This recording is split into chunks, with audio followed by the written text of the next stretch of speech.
నమస్తే, welcome to లియన్ news.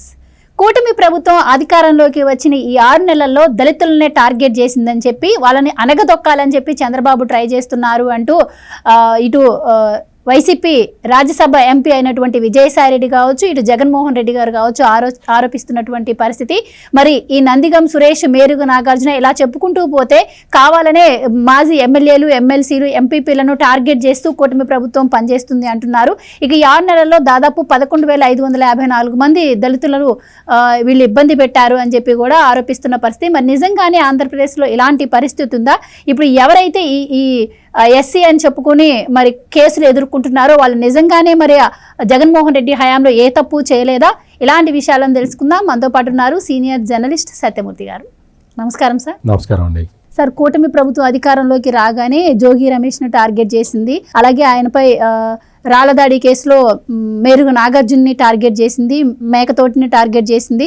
ఇలా చెప్తూ కొంతమంది పేర్లు చెప్తున్నారు సార్. మరి వీళ్ళందరూ కూడా అమాయకులు అంటారా? వీళ్ళకి ఎవరికి ఏ పాపం తెలీదా? అలాగే వాళ్ళు ఆరోపిస్తున్నట్టు దాదాపు 11,000 చిల్లర మందికిపై దాడులు జరిగాయి అంటున్నారు. ఇదంతా నిజమంటారా? మీరేం చెప్తారు? వీళ్ళు అంటే విజయసాయి రెడ్డి, ఈ జగన్మోహన్ రెడ్డి బ్యాచ్ అంతా వాళ్ళు ఏమనుకుంటారంటే వాళ్ళే తెలివిగల వాళ్ళం, అసలు ఈ ప్రపంచంలో మా అంత తెలివిగల వాళ్ళు ఎవరు లేరు అన్న ఒక అభిప్రాయంతో ప్రవర్తిస్తూ ఉంటారు. ముందర ఫస్ట్ ఏం చేశారంటే ఎస్సీ ఎస్టీ కాలనీలకి చంద్రబాబు నాయుడు పవర్ కట్ చేస్తున్నాడు అని మొదలుపెట్టారు. ఎస్సీ ఎస్టీ కాలనీల్లో 200 యూనిట్లు దాటితే చంద్రబాబు నాయుడు పవర్ కట్ చేసేస్తున్నాడు అని ఫస్ట్ ఏం చేశారంటే సోషల్ మీడియాలో ప్రచారం చేశారు. ఆ తర్వాత దాని మీద సాక్షి ఛానల్లో డిబేట్ పెట్టారు. ఆ తర్వాత దాన్ని సాక్షి పేపర్లో రాశారు. ఆ తర్వాత ఈ వైసీపీ నాయకులు వాళ్ళ దీంట్లో ప్రెస్ కాన్ఫరెన్సుల్లో చెప్పటం మొదలుపెట్టారు. అంటే ఎస్సీ కాలనీల్లో కరెంటు కట్ చేస్తున్నారు 200 యూనిట్లు దాటితే అని మొదలుపెట్టారు. అది వాస్తవం కాదు, అటువంటిది ఏమీ లేదు, ఎక్కడ జరగట్లేదు అని ప్రభుత్వం క్లారిఫికేషన్ ఇచ్చినా కానీ దాన్ని ఇగ్నోర్ చేస్తారు వీళ్ళు. అది మొదలుపెట్టారు కదా. ఆ తర్వాత ఇప్పుడు మీరు చెప్పింది మొదలుపెట్టారు. ఏంటి, వీళ్ళందరి ఫోటోలు వేసి వీళ్ళని కక్ష సాధిస్తున్నారు. అంటే నేరం చేయకపోతే వాళ్ళు కోర్టులకు వెళ్ళొచ్చు, ఇవి తప్పుడు కేసులు అని ప్రూవ్ చేయొచ్చు, అరెస్ట్ అయితే బెయిల్ తెచ్చుకోవచ్చు, లేదు కేసే కొట్టేయించుకోవచ్చు. రకరకాల ప్రొవిజన్స్ కూడా ఉన్నాయి. అవన్నీ చేస్తున్నారు. ఇక్కడ ఇందులో పెక్యులియర్ థింగ్ ఏంటి అంటే వీళ్ళందరూ కూడా ఏదైతే సాక్షి పేపర్లో దళిత నాయకులుగా సాక్షి పేపరు ప్రొజెక్ట్ చేస్తూ ఉన్నదో వాళ్ళందరూ కూడా సుప్రీంకోర్టు దాకా వెళ్తున్నారు, న్యాయ పోరాటాలు చేస్తూనే ఉన్నారు. ఎక్కడ రిలీఫ్ దొరక్కపోతే ఆంధ్రప్రదేశ్ పోలీసులు వాళ్ళని అరెస్ట్ చేస్తున్నారు. రిలీఫ్ దొరికిన వాళ్ళ జోలికి వెళ్ళట్లేదు. ఇప్పుడు ఉదాహరణకి అంటే దళితుడు కాకపోయినా విక్రాంత్ రెడ్డి ఉన్నాడు, వైవి సుబ్బారెడ్డి కొడుకు. వైవి సుబ్బారెడ్డి కొడుకు వెళ్ళాడు కదా కోర్టు దాకా, హైకోర్టు దాకా వెళ్ళాడు. హైకోర్టులో రిలీఫ్ దొరకలేదు. అరెస్ట్ చేయకుండా చూడండి అంటే వాళ్ళు కాదులే సిఐడి వాళ్ళు కౌంటర్ ఫైల్ చేయండి అని చెప్పారు. ఇప్పుడు విజయ్ పాల్ అని ఒక రిటైర్డ్ పోలీస్ ఆఫీసర్ ఒక ఆయన ఉన్నాడు. రఘురామకృష్ణరాజుని లాకపులో పడేసి కొట్టిన కేసులో అతను ప్రధాన నిందితుడు. అతను సుప్రీంకోర్టు దాకా వెళ్ళాడు, నన్ను అరెస్ట్ చేయకుండా చూడండి అని. సుప్రీంకోర్టు కుదరదు అనేసరికి అతన్ని ఆ తర్వాత అరెస్ట్ చేశారు. సుప్రీంకోర్టు మేము ఇందులో జోక్యం చేసుకోం అన్న తర్వాత పోలీసులు అరెస్ట్ చేశారు. ఇక్కడ నేను చెప్తున్న పాయింట్ ఏంటి అంటే ఇంకా మామూలు చాలామంది ఈ దళిత లీడర్లుగా సాక్షి ప్రొజెక్ట్ చేస్తున్న లీడర్లు చాలా నేరాలలో ఇన్వాల్వ్ అయి ఉన్నవాళ్ళు, చాలా నేరాలు. ఉదాహరణకి సాక్షి పేపరు ప్రొజెక్ట్ చేసిన ఇంకొక దళితుడు ఎవరు అంటే సిఐడి చీఫ్గా జగన్మోహన్ రెడ్డి టైంలో పనిచేసిన సంజయ్. ఆయన సిఐడి చీఫ్గా పనిచేశాడు చాలా కాలం పాటు. ఆయన్ని సస్పెండ్ చేసింది గవర్నమెంట్. ఎందుకు సస్పెండ్ చేసిందంటే ఎస్సీ ఎస్టీ అట్రాసిటీస్ చట్టం మీద ప్రజలకి అవగాహన కల్పించండి అని చెప్పి ఆయనకు ₹1,00,00,000 1,20,00,000 ఎంతో ఫండ్స్ ఇచ్చింది గవర్నమెంట్. ఈయన దళితుడే కదా, మరి సాక్షి చెప్పినట్టు ఈయన దళితుడు, IPS ఆఫీసర్. ఆయన ఏం చేయాలి? నా సాటి దళితుల్ని నేను ఎడ్యుకేట్ చేయాలి, చట్టం మీద అవగాహన కల్పించాలి, వాళ్ళకి ఎవరికైనా అవమానం జరిగితే చట్ట ప్రకారం అవమానం చేసిన వాడిని శిక్షించే అధికారం వాళ్ళకు ఉంటుంది అన్న ఉద్దేశాన్ని ప్రజల దగ్గరికి తీసుకెళ్ళాలి కదా. ఆ ఫండ్స్ మొత్తం తినేశారు. అంటే దళితుల్ని అవేర్నెస్ చెయ్యి అని కొంత ఫండ్స్ ఇస్తే ఆ ఫండ్స్ని ఈ సాక్షి చెప్తున్న దళిత అధికారి మొత్తం మిస్అప్రోప్రియేట్ చేశాడు. ఇది నేరం. మరి ఈ నేరం చేసిన దళిత ఆఫీసర్ని వదిలేయాలా? ఇంకొక ఆయన ఉన్నాడు, పార్టీ ఆఫీస్ మీద దాడి చేశాడు, లేదు ఇంకొక నేరం చేశాడు, వదిలేయాలా? ఇంకొక ఆయన ఉన్నాడు, మర్డర్ అటెంప్ట్ చేశాడు, వదిలేయాలా? ఇంకొక ఆయన ఉన్నాడు, థ్రెటనింగ్ చేశాడు, వదిలేయాలా? ఇంకొక ఆయన ఉన్నాడు, ఆయన డబ్బులు 50 లక్షలు ఇస్తావా సస్తావా అని బెదిరించాడు, నేను జగన్కి తమ్ముడిని అవుతాను, నేను దలుచుకుంటే నిన్ను లేపేస్తాను, నాకు 50 లక్షలు ఇవ్వు అన్నాడు. అది కేసు కాదా? అంటే ఇటువంటి కేసుల్లో వీళ్ళందరూ కొంతమంది ఇన్వాల్వ్ అయి ఉంటే నువ్వు వచ్చి దళితులు కాబట్టి వాళ్ళందరినీ అసలు ఏమంటానికి వీల్లేదంటే నేరం చేయొచ్చా? జగన్మోహన్ రెడ్డి తన ఆలోచన విధానాన్ని మార్చుకోకుండా ఇప్పటికీ తప్పుల మీద తప్పులు చేస్తూనే ఉన్నాడు. ఇక్కడ ఏంటి అంటే దళితులకి కాదు అక్కడ అన్యాయం జరుగుతున్నది. అక్కడ జరుగుతున్నది ఏంటి? నేరస్తులు, నేరం చేసిన వాళ్ళని చట్టం ముందు నిలబెడుతున్నారు. ఇప్పుడు విజయసాయి రెడ్డి అంటే 2 స్టేజీలు దాటి 3వ స్టేజ్కి వచ్చేసరికి విజయసాయి రెడ్డి ఏం చేశాడు? 2 స్టేజీలు చెప్పాను కదా. ఒక స్టేజీ ఆ కాలనీల్లో, ఎస్సీ కాలనీల్లో పవర్ కట్ చేసి కరెంటు ఇచ్చేస్తున్నారు అనేది ఒకటి. రెండోదేమో ఎస్సీ అధికారుల మీద, ఎస్సీ నాయకుల మీద ప్రభుత్వం కక్ష సాధిస్తున్నదని ఒక ప్రచారం. ఈ 2 ప్రచారాలు చేశారు కదా. 3వ ప్రచారం మొదలుపెట్టారు ఇవాళ నుంచి. 3వ ప్రచారం ఏంటి అంటే, అసలు దురదృష్టకరమైన విషయం ఏంటంటే ఈ ప్రచారాలన్నిటికీ కూడా పెద్ద పెద్ద రాజ్యాంగ వ్యవస్థలను కూడా వాడుకుంటున్నారు. అత్యంత దురదృష్టకరమైన విషయం ఇది. నేను ఇంత పెద్ద మాట ఎందుకన్నాను అంటే, ఈ విజయసాయి రెడ్డి రాజ్యసభలో క్వశ్చన్ అడిగాడు. ఆ క్వశ్చన్కి కేంద్ర సామాజిక న్యాయ శాఖ మంత్రి అథవాలే ఆయన ఒక సమాధానం ఇచ్చాడు, లిఖితపూర్వక సమాధానం ఇచ్చాడు. ఆ సమాధానాన్ని తీసుకొచ్చి ఏం పెట్టాడో చెప్తాను. ఫస్ట్ విజయసాయి రెడ్డి ఏం పెట్టాడో చెప్తాను.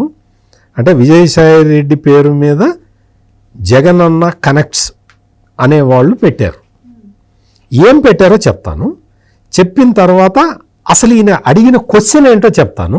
ఆ క్వశ్చన్లో ఏముంది, ఈయన పెట్టింది ఏంటి, మొత్తం కరెక్ట్గా అందరికీ అర్థమయ్యేలాగా చెప్తా.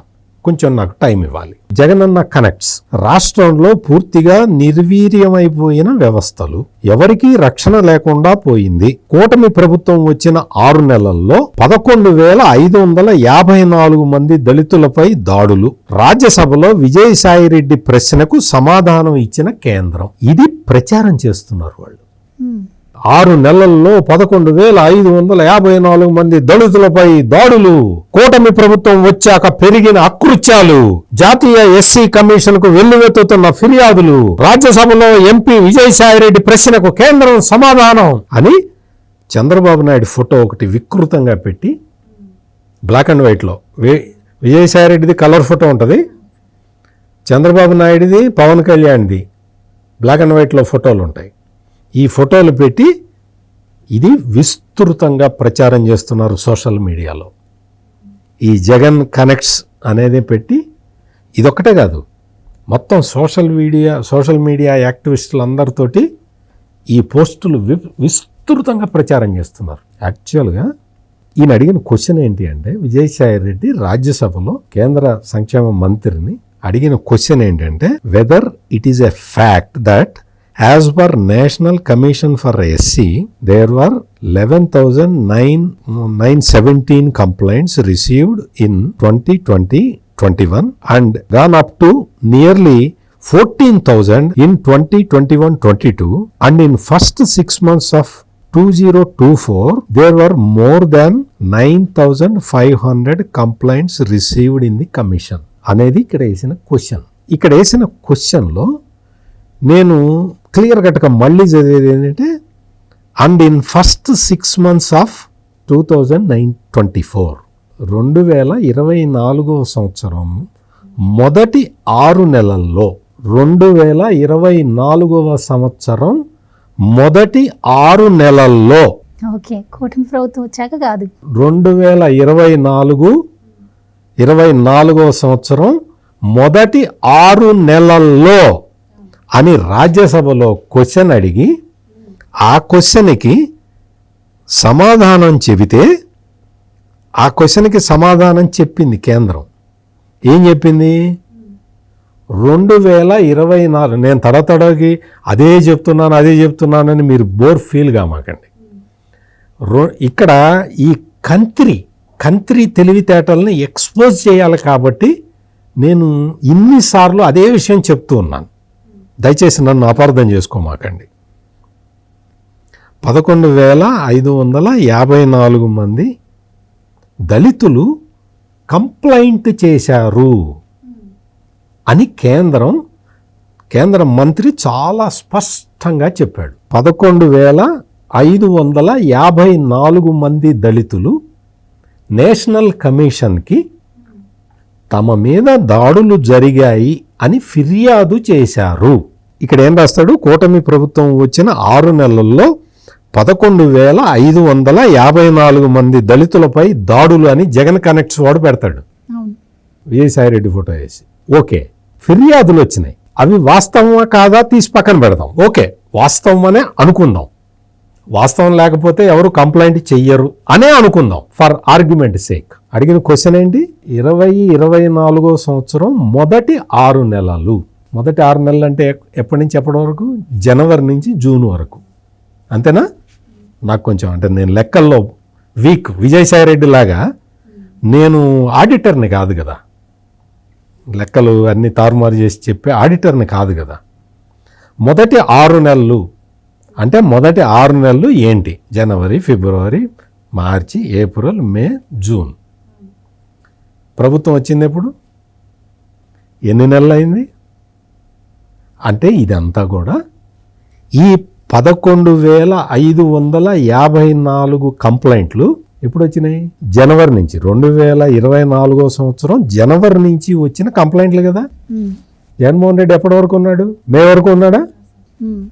మే వరకే ఉన్నాడా? అంటే ఈ దాడులు అంటే ఇవి కంప్లైంట్లే. నేను మళ్ళీ చెప్తున్నా, కంప్లైంట్లు ఇన్ని వచ్చినాయి, ఇవన్నీ కూడా దాడులనే అనుకుందాం. మరి జగన్మోహన్ రెడ్డి టైంలో జరిగినవే కదా. మరి ఇతనేంటి 6 నెలల్లో దళితులపై దాడులు అంటాడు? 6 నెలల్లో దళితులపై దాడులు అంటాడు. ఏ 6 నెలలు?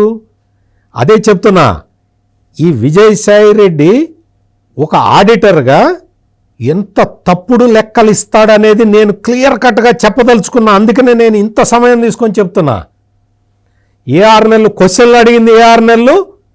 2024 సంవత్సరంలో మొదటి 6 నెలలు అని క్వశ్చన్ అడిగి ఇక్కడ ఏం పెడతాడు? కూటమి ప్రభుత్వం వచ్చిన 6 నెలల్లో అంటాడు. కూటమి ప్రభుత్వం వచ్చి డిసెంబర్ 12కి 6 నెలలు అవుతుంది.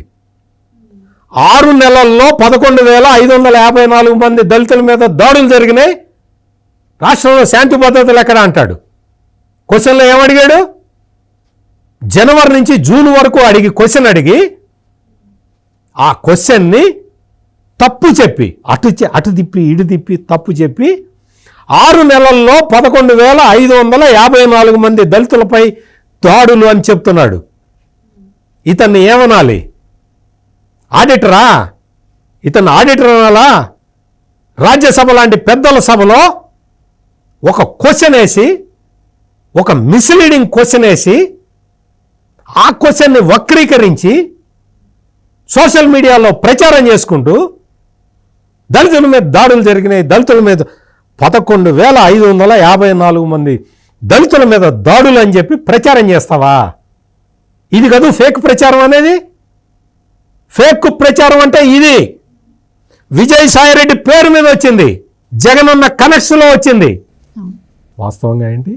జనవరి నుంచి వచ్చినవి. ఏప్రిల్ ఎండింగ్ వరకు, మే వరకు ముఖ్యమంత్రి జగనే ఉన్నాడు. ఆ తర్వాత వచ్చిన కూటమి ప్రభుత్వానికి ఇది అంటగడుతున్నాడు.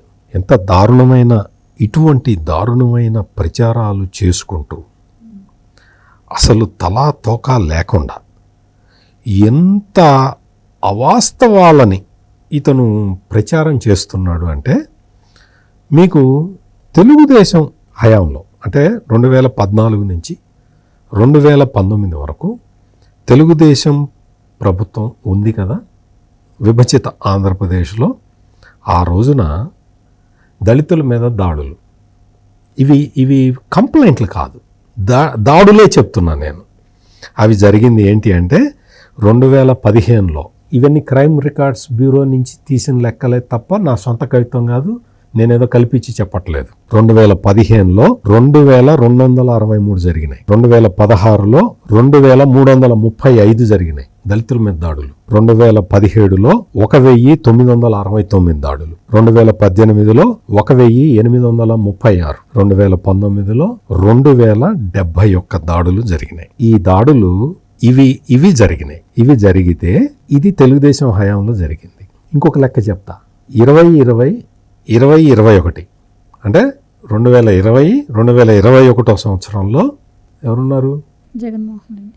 10,952 కంప్లైంట్లు. 21-22 సంవత్సరం 13,528 కంప్లైంట్లు. 22-23 సంవత్సరంలో 12,782 కంప్లైంట్లు. 23-24 సంవత్సరంలో 19,719 కంప్లైంట్లు వచ్చినాయి.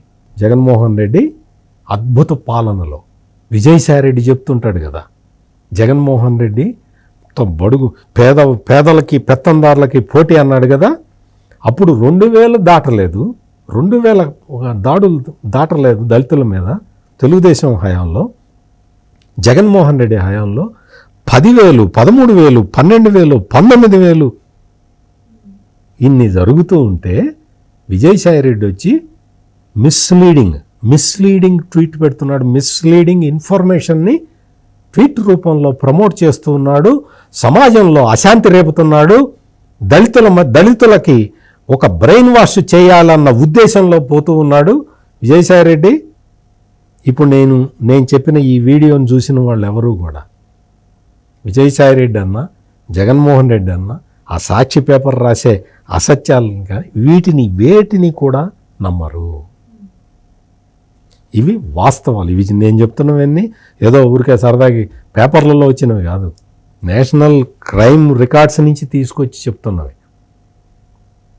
ఇప్పుడు నేను చెప్పిన జగన్మోహన్ రెడ్డి సమయంలో నేను చెప్పింది రాజ్యసభ సభ్యుడు విజయసాయిరెడ్డి అడిగిన ప్రశ్నకి కేంద్రం ఇచ్చిన ఫిగర్స్ ఇవి నేను చెప్పే ఫిగర్స్ కాదు. అందుకని నేను ఈ విజయసాయిరెడ్డి గురువు అయిన జగన్మోహన్ రెడ్డికి నేను ఒకటే రిక్వెస్ట్ చేస్తున్నా. మీరు తప్పుడు వార్తల్ని, తప్పుడు సమాచారాన్ని ప్రజల్లో ప్రమోట్ చేసి మీరు సమాజంలో అశాంతిని సృష్టించే పద్ధతి మార్చుకోకపోతే ఈ సమాజం ఇప్పటికే మీ దురాశ, దురహంకారానికి తగిన ప్లేస్ చూపించింది. ఇటువంటి ప్రయత్నాలు మీరు మానుకోకపోతే తీవ్రమైన పరిణామాలు మీరు ఎదుర్కోవాల్సిన పరిస్థితులు సమాజమే మీకు చూపిస్తుంది. సమాజం ఇప్పుడు దళిత సమాజం చైతన్యవంతమైన సమాజం.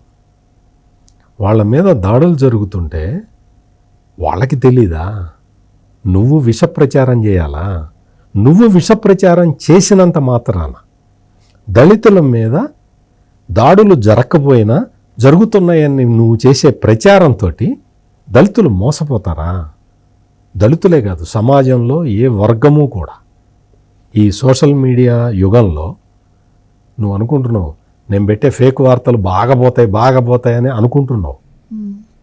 ఎవరు నమ్మకపోగా ఫేక్ వార్తలను ఎవరు నమ్మరు. జగన్మోహన్ రెడ్డి క్రెడిబిలిటీ అసలు ఇప్పటికే లేదు. క్రెడిబిలిటీ ఏముంది? కూటమి ప్రభుత్వం వచ్చిన 6 నెలల్లో అప్పుడు తండ్రి అధికారాన్ని అడ్డం పెట్టుకుని 1,00,000 కోట్లు కొట్టాడు, ఇప్పుడు 1,00,000 దాకా వచ్చి ఉంటుంది. అన్ని నేరాలు రోజుకొక నేరం వస్తూనే ఉన్నాయి. ఇన్ని నేరాలు నువ్వు చేసి అక్రమ సంపాదన సంపాదించి ఆ సంపాదనని ఫేక్ న్యూస్ స్ప్రెడ్ చేయటంలో నువ్వు వాటిని ఖర్చు పెడుతూ ఉంటే ఈ సమాజం చూస్తూ ఊరుకోదు. జగన్మోహన్ రెడ్డి, విజయసాయి రెడ్డి ఈ విషయం తెలుసుకోవాలి. Right sir, thank you so much. నమస్కారం. Please subscribe to Leo news for more videos.